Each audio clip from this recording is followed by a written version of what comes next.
Les apprentis chefs, bonjour, j'espère que vous allez bien et comme d'habitude que vous avez très faim. Allez, c'est parti, la deuxième bûche de Noël. Et là, on va faire un truc d'ultra simple, mais qui aura son effet sur la table de Noël, ça je vous le garantis. On va faire un de mes gâteaux préférés, la forêt noire, mais sous forme de bûche. J'espère que ça vous plaira. N'hésitez pas à me dire en commentaire ce que vous en pensez. La bûche de Noël version forêt noire, on commence tout de suite.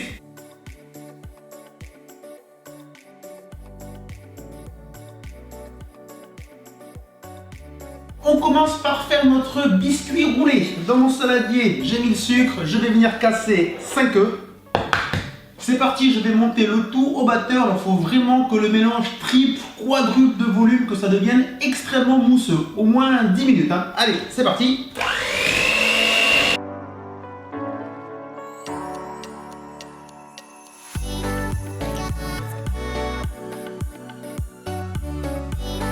Une fois que j'obtiens ce mélange, voilà, vraiment très mousseux, ça c'est important, faut vraiment pas s'arrêter, il faut vraiment faire au moins 10 minutes, que le mélange est bien quadruplé de volume. Je vais venir tamiser la farine, la maïzena et le cacao sur la préparation, puis je vais venir remuer très délicatement à la maryse pour bien tout incorporer. Alors je tamise et en même temps, je vais commencer à mélanger. Là aussi c'est important, on vérifie bien que la farine, la maïzena, que le cacao, ça n'a pas fait du grumeau. Voilà, de bien tout mélanger doucement. Et maintenant, je peux verser la préparation de mon biscuit sur une feuille de papier cuisson. J'étale bien sur toute la surface pour faire un rectangle, du moins du mieux possible. Et c'est parti, au four, 180 degrés, environ 10-12 minutes. Mais comme d'habitude, on surveille la cuisson. Pendant que le biscuit est au four, j'en profite pour préparer mon sirop d'imbibage. J'ai mis dans ma casserole l'eau, le sucre.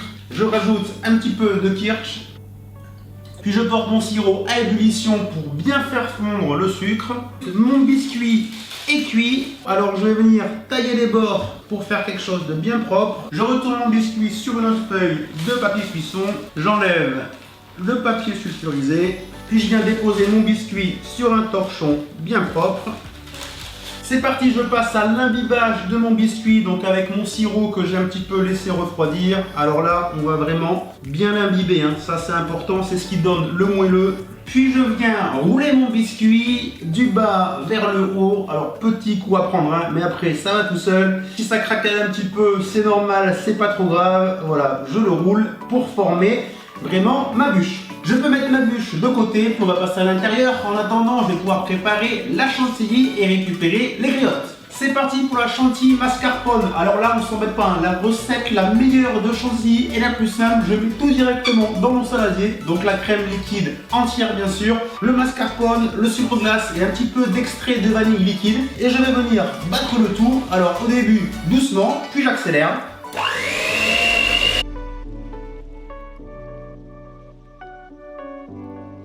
Ma chantilly est prête, on va pouvoir passer au montage de la bûche, on approche de la fin. Je récupère donc mon biscuit dans le torchon, voilà, qui a bien refroidi. Donc je vais venir dérouler tout doucement le biscuit. Alors là c'est important que le biscuit soit bien froid, enfin qu'il soit revenu à température ambiante, ou alors vous avez pu le mettre au frais si vous voulez. Surtout pas mettre la chantilly froide sur le biscuit s'il est encore chaud, sinon catastrophe. Donc là le biscuit est encore un petit peu chaud, donc je vais attendre un petit peu, on va pas prendre de risque. J'ai attendu quelques minutes, c'était vraiment plus sûr, on n'allait pas tout louper pour ça. J'ai récupéré la chantilly, je peux venir maintenant recouvrir mon biscuit.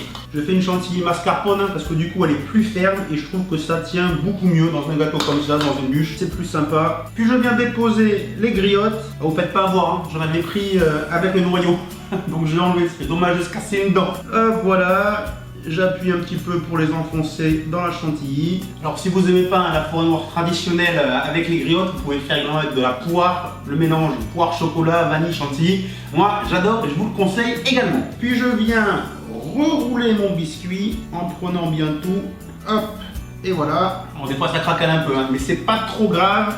Puis je viens délicatement le saisir et je le mets sur mon plat de présentation. Ce que j'aime bien faire au passage, moi, c'est re-imbiber un petit peu la génoise sur le dessus. Pareil, là que le sirop soit redevenu à température ambiante, parce que s'il est chaud, on peut faire fondre la chantilly, ça pourrait faire une catastrophe. Avec le reste de chantilly, allez, c'est parti, on va recouvrir intégralement notre bûche forêt noire pour lui donner l'aspect d'une forêt noire traditionnelle. Vous pouvez soit décider de couper les bords pour faire une tranche plus nette, ou alors, moi c'est ce que je vais faire, je vais remplir l'intérieur, voilà, de chantilly également, je vais la recouvrir intégralement. Notre bûche est quasiment terminée, elle est intégralement recouverte de chantilly. Alors vous pouvez passer des petits coups de spatule comme ça pour donner vraiment l'imitation bûche et égaliser un petit peu comme vous avez envie. Pour la décoration, chacun fait un petit peu comme il veut, hein. Moi, pour rappeler l'aspect forêt noire, je vais venir avec un couteau faire des copeaux de chocolat sur la bûche. Je vais également faire quelques petites décorations à la poche à douille avec la chantilly qui me reste.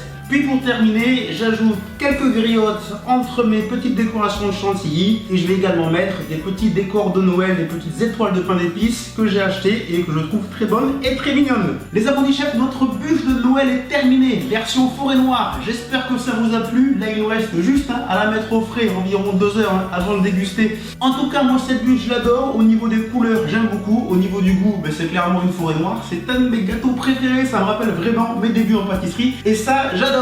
Une recette toute simple et qui, posée sur la table, c'est sûr, le soir de Noël, fera son effet. En attendant, n'oubliez pas, abonnez-vous à la chaîne YouTube. Juste un petit clic, ça fait toujours plaisir. Mettez-nous un petit commentaire pour dire ce que vous avez aimé sur cette recette ou ce que vous n'avez pas aimé, pourquoi pas. Et on se donne rendez-vous très vite comme d'habitude pour une nouvelle vidéo. Allez, ciao tout le monde, bye bye.